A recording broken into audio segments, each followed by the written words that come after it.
Well, generally, what do we call a fixed point? What is a fixed point? Well, let's say we have, for example, x cubed minus x squared plus x. Now, if I plug in, and let's call this f of x, if I plug in x equals 1 into this function, it spits out f of 1 is equal to 1 cubed minus 1 squared plus 1, which is, of course, equal to 1 minus 1 plus 1, which is 1. In other words, f of 1 is equal to 1. Now, if I plug in x equals 0, we get f of 0 is equal to 0 cubed minus 0 squared plus 0, which is, of course, equal to 0. So, f of 0 is equal to 0.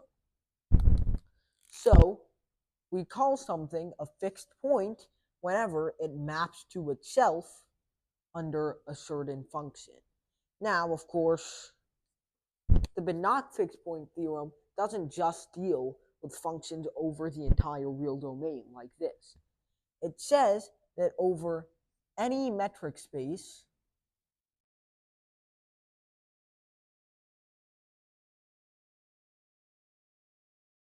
with a set of points x and a notion of distance d,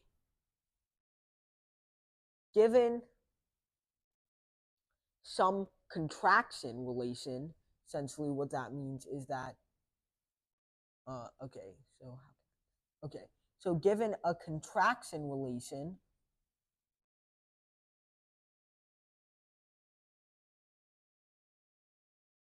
t of x that operates over the entirety of x,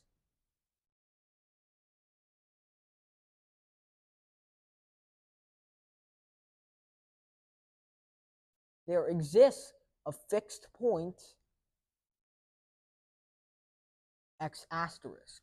So, such that x asterisk is equal to t of x asterisk. That's what a fixed point is. Furthermore, x asterisk is the limit of the sequence xn such that xn is equal to t of x to the xn minus 1. Okay, so what does this all mean? First of all, what is a contraction relation? Well, that one's pretty simple. Now, in a metric space, what the heck? Now, in the regular real plane, we have a very good definition of distance, right? If we have 2 points, A1, B1, and A2, B2, so P1 and P2, then the distance between them would be equal to what? The square root of B2 minus B1 squared plus A2 minus A1 squared. You know, the Pythagorean theorem. But not all metric spaces work that way. For example, take a sphere. Now, on the sphere,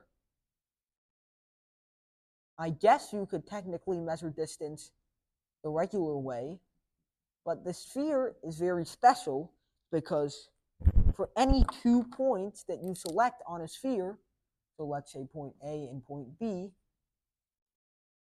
there is a great circle on the sphere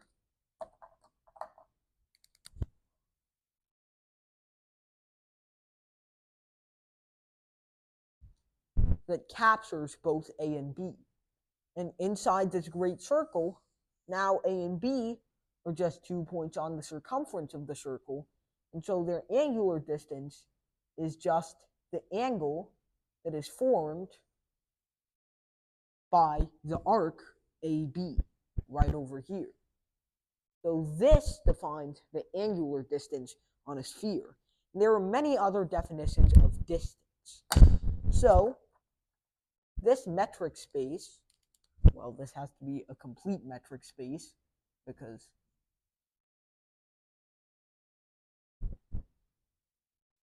So this metric space has some contraction relation T of x. So now, what does a contraction relation actually mean? Well, contraction means to make something smaller in length, right? So a contraction relation means that if we put in if we put in 2 points A, B, then the distance between T of A and T of B is less than or equal to Q times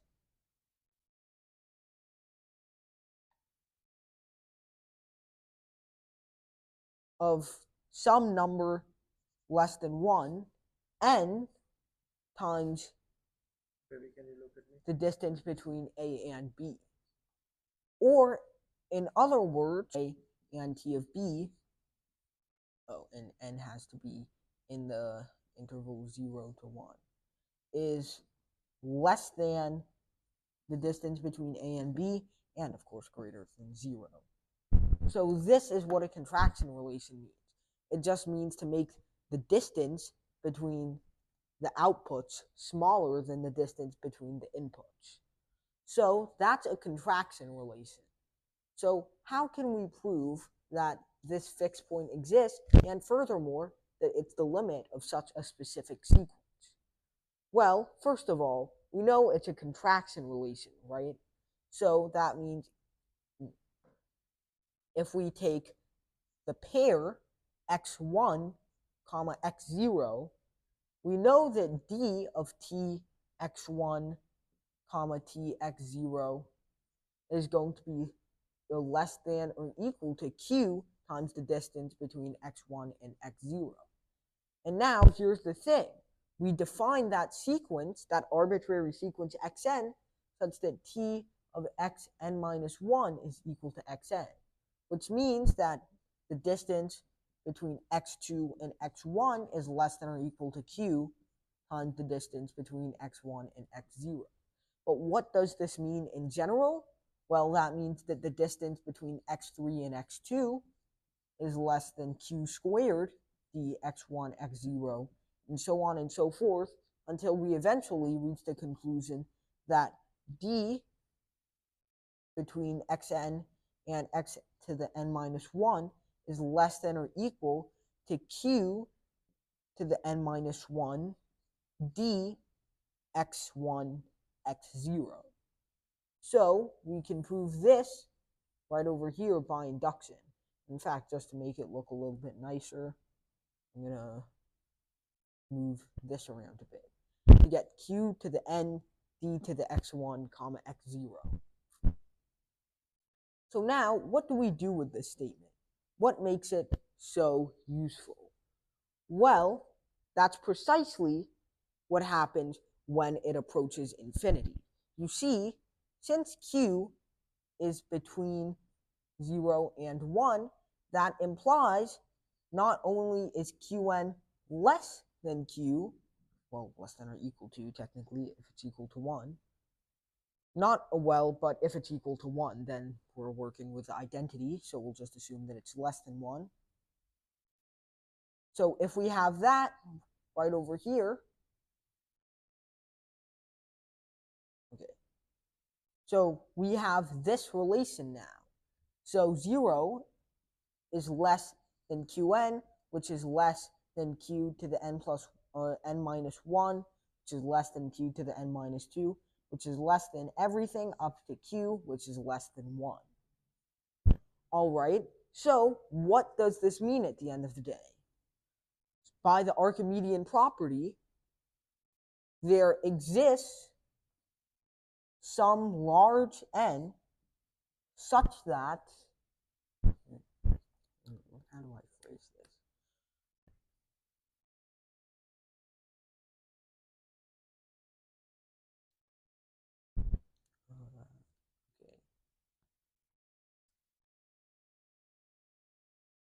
Okay, I think I can say it this way, such that q to the n is less than epsilon divided by d x1, x0.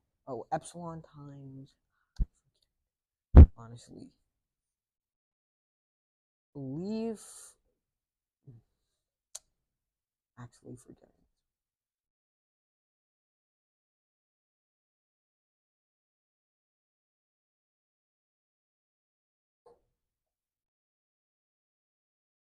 Oh, crud. Oh, crud. Okay. That was a dumb idea, sorry. So where do we proceed from here, actually? Well, we get the dxn plus 1 comma dxn plus dxn xn minus 1 plus dxn minus 1 xn minus 2 plus dot dot dot plus dx2 x1. What is this all equal to? Well, this is all equal to, well, not equal to per se, but each of these terms is less than or equal to a specific power of q times d of x1 comma x0, d between x1 and x0. So altogether, that means it's less than q to the n times d x1 x0 plus q to the n minus 1 d x1 x0 plus dot dot dot plus q dx1 x0, which means we have a geometric sequence right here on our hands. And technically, if we wanted to, we could go even further with this last one right here and say this. And now we know that dx1 x0 plus dx2 x1 plus dot dot dot plus dxn x1 x0 times this geometric sequence, 1 plus q plus dot dot dot plus q to the n. But here's the thing, we're taking the limit of this sequence, which means n is going to approach infinity for us to find this final thing. So in other words, we have dx1 x0 plus dx2 x1 plus dot dot dot plus dxn plus 1 xn. And what is that less than or equal to? Well, dx1 x0, as you take the limit as n approaches infinity, this is just an infinite geometric sequence, which off the top of your head is 1 divided by 1 minus q.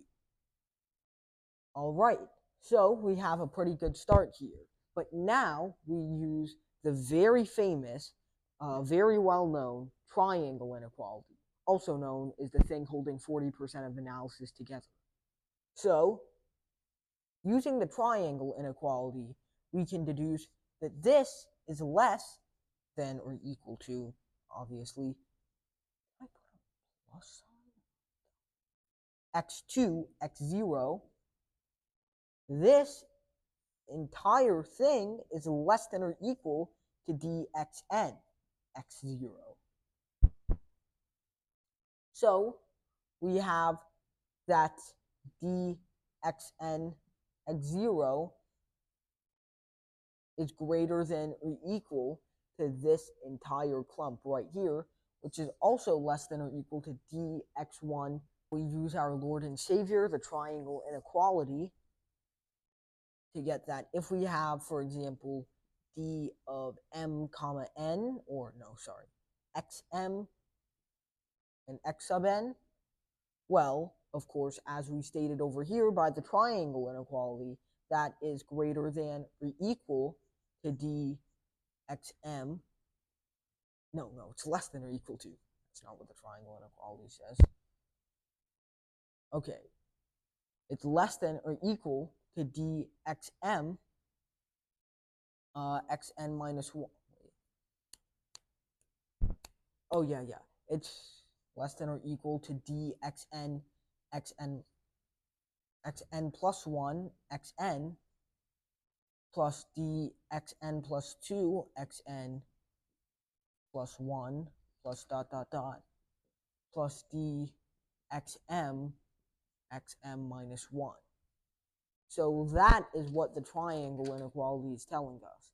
And this in itself is less than or equal to q to the n times the distance between dx1, dx0, times that whole geometric sequence, which of course looks like this, but as m, the upper bound of the sequence, approaches infinity, since we're taking the limit, this just becomes, is this from 0? No, it's from 1.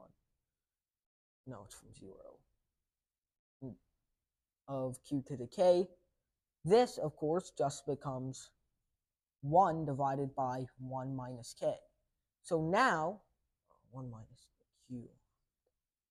So now, all we have to do is just say for some sufficiently large n, q to the n is less than epsilon times 1 minus q over dx1 x naught. Why is that? Well, q is constant. The only thing we're manipulating here is n. So this whole thing is a constant. This is also a constant. The whole entire thing is a constant. And by the Archimedean property, since this thing is less than or equal to 1, and of course greater than 0, that means that, not equal to 1, since this thing is less than 1 and greater than 0, we can say that for some big enough n, this decreases to a small enough point such that this is greater than it. Alright, so what does that mean? Well, that just means that the distance between xm and xn is less than epsilon for any epsilon, given however we mess. Okay. The limit as m approaches infinity, d of xm xn is less than epsilon. Or in other words, d of x star xn has to be less than epsilon. So that means that for any epsilon, x star, the distance between x star and xn has to be less than epsilon. So what does that mean? Well, between t of x star and t of xn has to be less than or equal to q times d of x star xn. So in other words, we have d t of x star xn plus 1 is less than or equal to q epsilon. Or in other words, this can go as close to 0 as it wants, or in other words, the sequence x to the n plus 1 approaches t of x star, but it also approaches x star, which means that t of x star has to be equal to x star. So the objective was to prove the Banach fixed point theorem, which says that given any contraction relation in a metric space, there is a fixed point, and we can find the fixed point using a certain method. So what we do to solve this mostly relies on the triangle inequality, and then relies on showing that the limit of xn is two different things at once, but we're in a complete metric space. That means every single sequence has to have a defined limit. So in other words, the two limits of them are the same, so t of x star is equal to x star.